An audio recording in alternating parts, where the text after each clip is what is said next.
All right, this video I'm going to show you something we'll use as a technique on the elevator and on the ailerons as far as cutting them, getting them ready to actually move on the plane.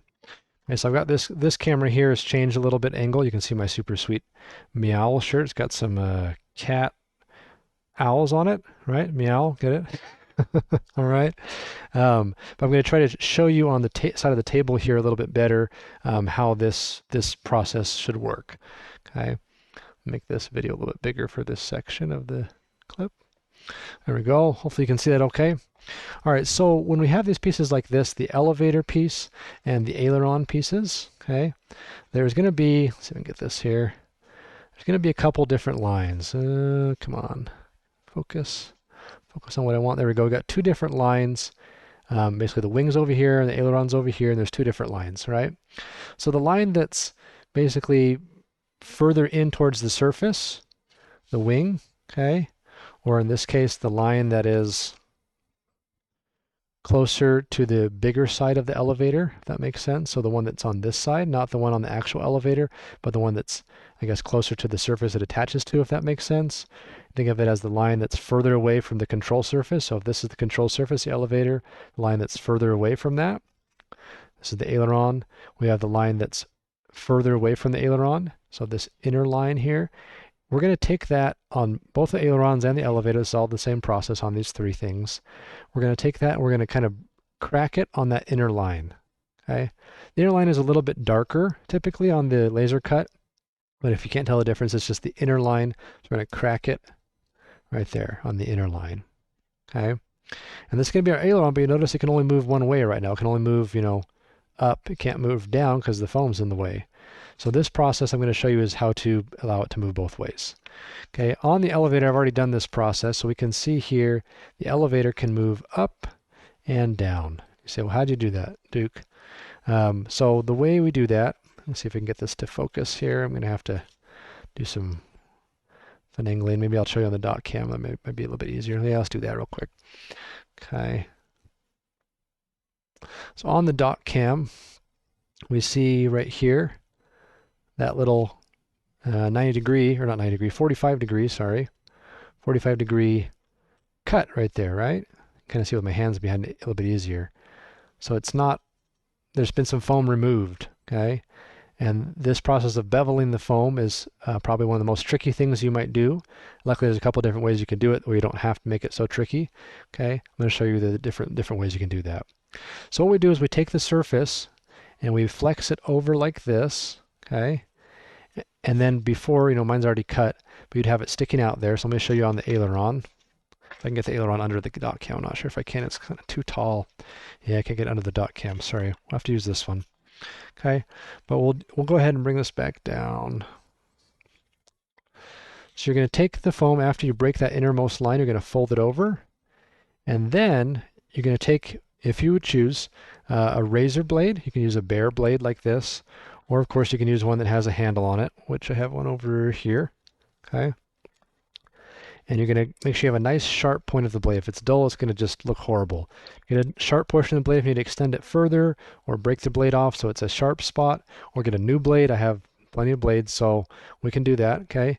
And you're basically going to be running the razor down, okay, the surface, and shaving off basically half of that middle block of foam. So getting that 45 degree cut there is how we get that surface removed, okay? And so that's one way to do it. Now, I wouldn't always do it necessarily up and down like this. You could do it that way if you wanted to.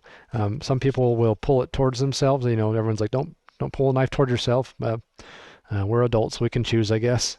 Some people pull it towards themselves like this, okay? I like to put mine on the edge of the table. So over here on the other camera, you can see me over here. I put mine on the edge of the table, and let's see here. I will pull it along and kind of rest it on the table to allow me to get that nice angle there and kind of have something to rest it on. There's different ways you can do it with the razor blade. So let's make this bigger again. Okay, so if I'm going to do it like this, get in frame here. Okay, let me grab one of the ailerons, since I haven't done those yet. And I'm actually going to use this just a blank straight blade, A little bit easier to control, in my opinion. It's more dangerous too, but yeah. Life has lots of risks, I guess. Okay, we're going to take our aileron and fold it back over. Okay, so you can kind of see there, it's, you know, a 90 on both edges. There's no 45 yet because I haven't cut it yet. Let's see if I can get that to focus on that. Wrong way. There we go. Okay, so it's not cut yet, but there's that second line that we didn't break, and that's meant to be a guide. Okay, so if you have your blade, I don't know if I'm able to show this. I wish my dot cam was taller so I could show you more easily. It's meant to be a guide, so the blade itself can go from this line. Okay, so this line here, and kind of cut along at an angle so that it matches up with the line and the edge of the foam. So you don't want to cut through the paper that joins the aileron. You want to cut through that paper that allows it to flex, right? You want to get as close to it as you can. So let me see if I can get that up again here. So focus here. There we go. Come on, camera. There we go. Okay, so you're going to want to get that blade and kind of line it up with that line we didn't break and the edge of the foam that's right, you know, right along here. And we'll kind of run the blade, if I can run in the right direction, run the blade along here and cut that 45. Okay, so I'll try to show you on the dot cam. Hopefully you're catching the details of that.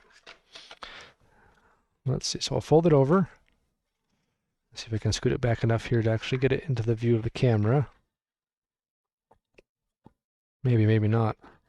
Make the camera lower, but it's hard to do that with this camera, unfortunately, and the way it's set up. All right, so I'm going to go ahead and bring this over here so I have the folded side closer to me, a little bit easier to see on the camera maybe. Okay, I'm going to take the blade. I'm just going to start pulling it towards me, okay, and sliding it along through the foam. Now you could push it away from you too. You could try that. I might try that a little bit too. Again, personal preference, how you want to do this. You know, just be safe about it. Okay, I do have a first aid kit, but hopefully we don't have to use it. All right, so I'm going to go ahead and kind of try to get it started here. At the end, I'm going to run this way, I think, actually, and see if we can get this into the right shape. I want to make sure it's lined up correctly. I'm going to kind of run along here and just try to keep myself in that reference line. I like to kind of drag the blade. It seems to work better. This is hard to do this like this on camera. Sorry, guys. I'm trying to run the blade along there. You can kind of see it moving through the foam. And this is probably safer to push it away from myself instead of pulling it towards myself, so that's good.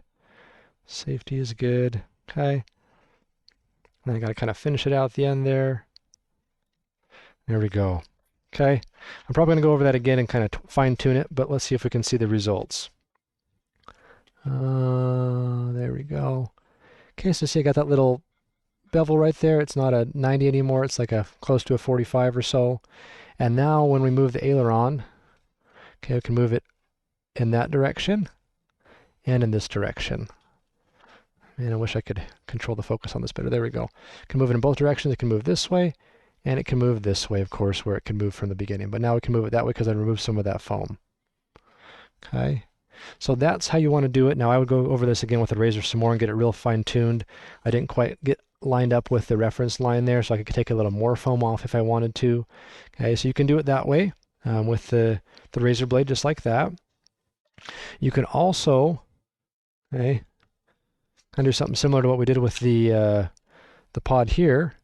I'm going to switch over the dot cam for this one actually, so I can show you a little bit easier. You can also, with the pod we mentioned, talking about using like something, I guess, pointy or round but dull, if that makes sense, to kind of mark out those paths there. Let's say we're going to do our elevator here. Once I break it on that one line, I can then just take this dull, pointy object and kind of smash the foam along that crease. You want to go over it a few times probably, and it will just crush the foam into kind of a V shape. So instead of having a 45 and a 90 on the foam, you just have a V right here, and then you could still move your surface both directions. That's fine too. You just need to be able to move it. Doesn't really matter how. Okay, get a V there. Or what you can alternatively do is you can crack it on that line, fold it over, and then take some sandpaper and just sand both sides, or just one side, into a 45 or into a V shape. So you can move the surface both directions. Okay, so again, you can cut it with a razor blade. You can use a kind of a dull, pointy object, you can use some sandpaper.